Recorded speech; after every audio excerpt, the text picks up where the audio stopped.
That being said, just because they have an ICC profile for your printer and for your paper, what we have found is that it doesn't necessarily come out to the quality that we would like.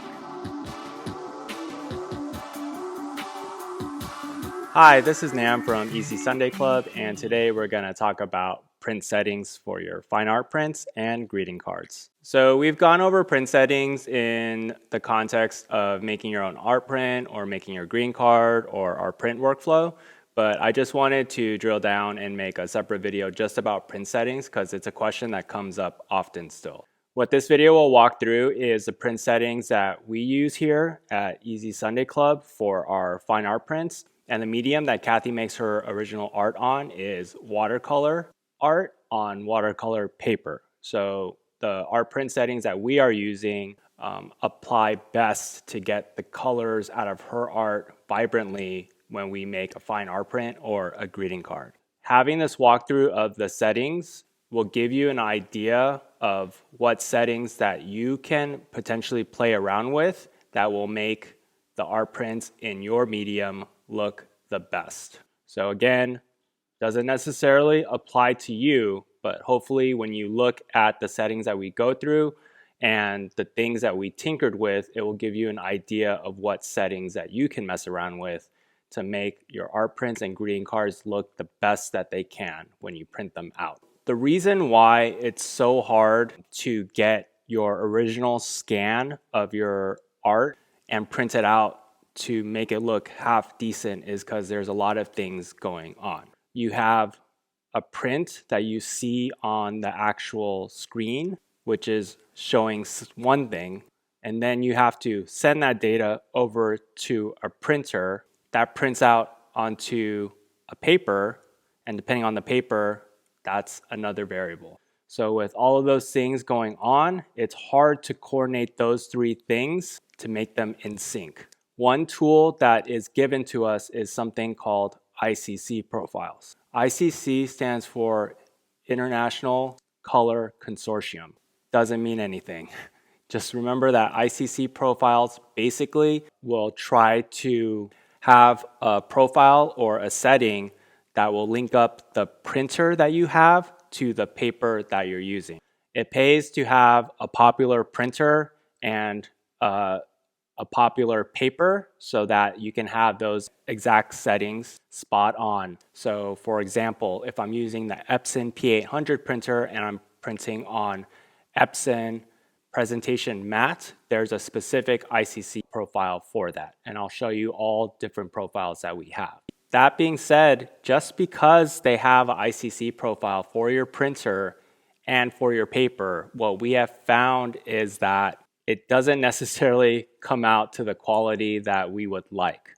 So what we started to do is we messed around and used different ICC profiles with different types of paper, including not the paper that the ICC profile was intentionally made for. What does that mean? We'll show you. So the first thing I'm going to do is I'm going to walk you through the print settings in Photoshop.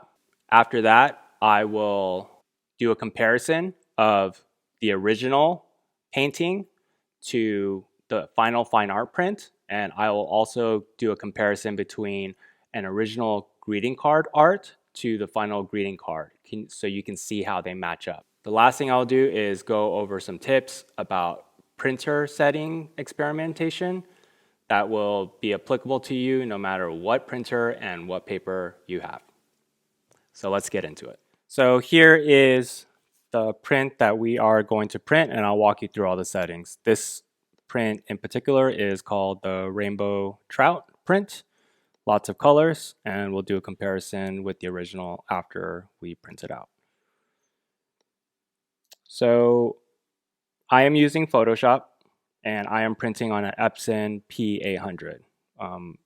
The things I talk about for the most part will be applicable to any Epson printer and to Photoshop for sure.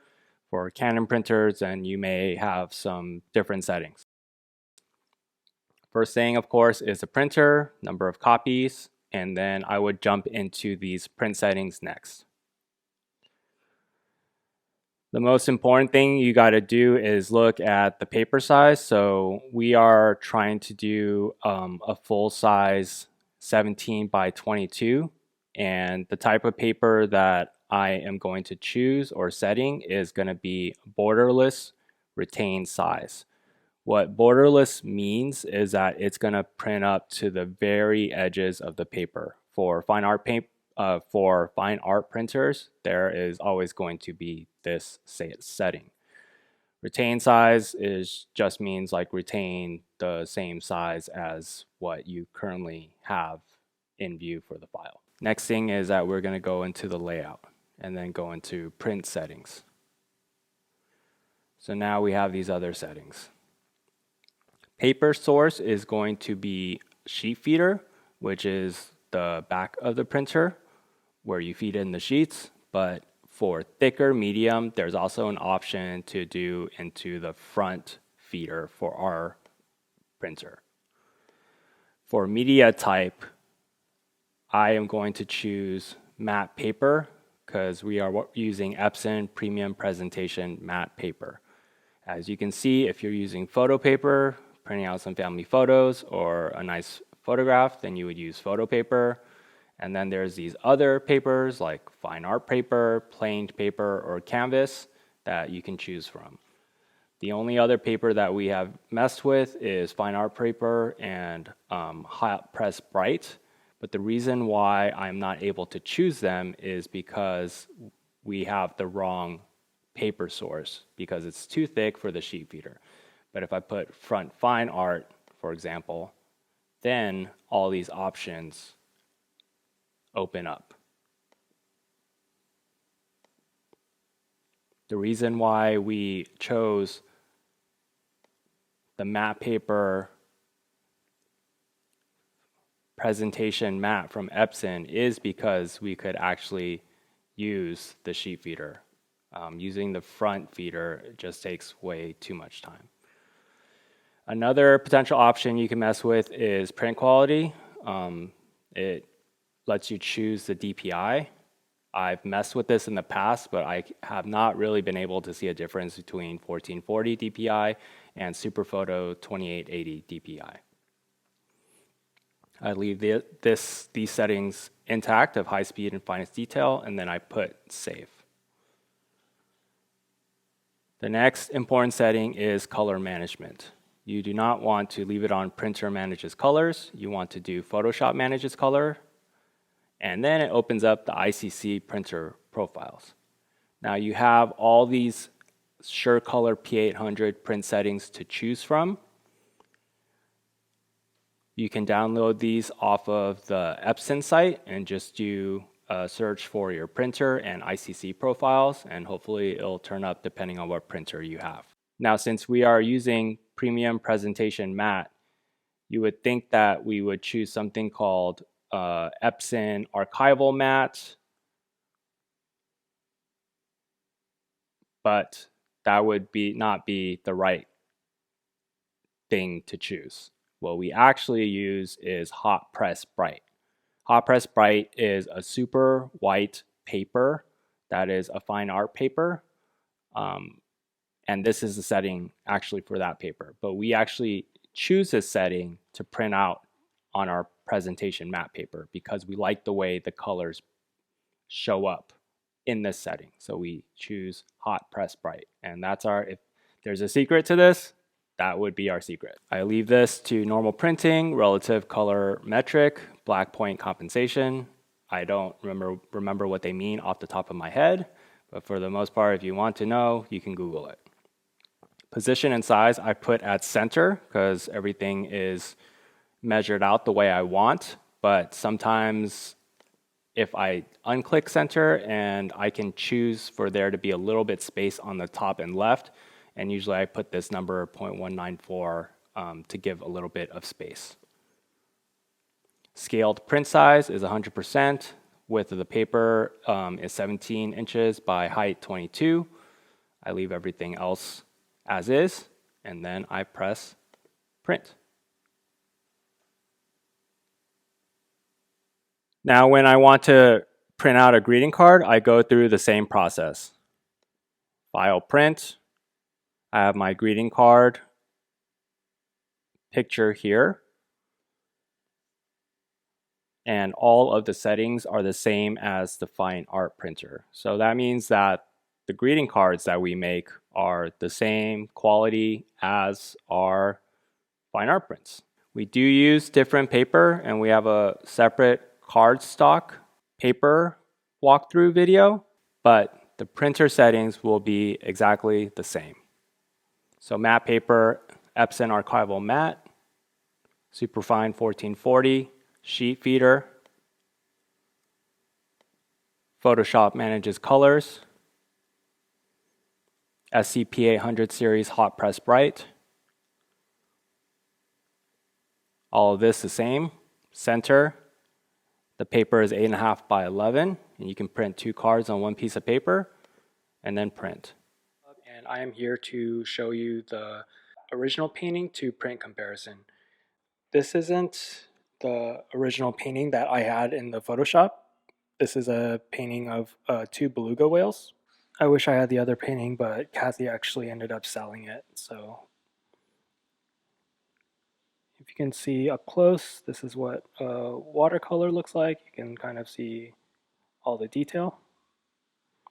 And then next, I'm going to show you what the print looks like. So that's from a good distance away, but now I'm going to kind of zoom in. Not bad, right? So now here's the comparison.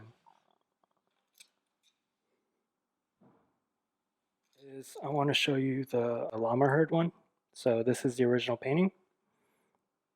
So here's the close-up of the quality. Next is the actual greeting card.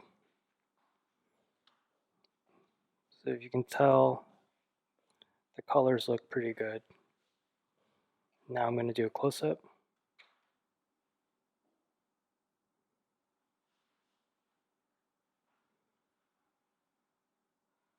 Now I'll do a comparison. Colors look pretty accurate and spot on.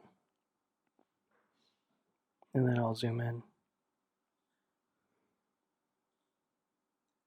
A tip that I wanted to pass down is that as you are figuring out the right settings, you don't have to print a full print on a 17 by 22 piece of paper that like we did. What you should do is make little prints or very small prints on a corner of the piece of paper and print that out and look at it. And if that doesn't work, then move that little print down a little and use the same piece of paper. And just do it over and over again until you get a quality that you like. This way, you won't be wasting too much of that expensive ink, and you won't be wasting that much paper as well and saving some trees. So let us know what you think. Did this work out? Did the hot press bright setting work for you? What settings do you use, or any other tips and tricks that you want to pass along to this community? Please put them in the comments below. If you enjoy this content and want to continue to support us, please hit the like button and the subscribe button, and we'll see you very soon.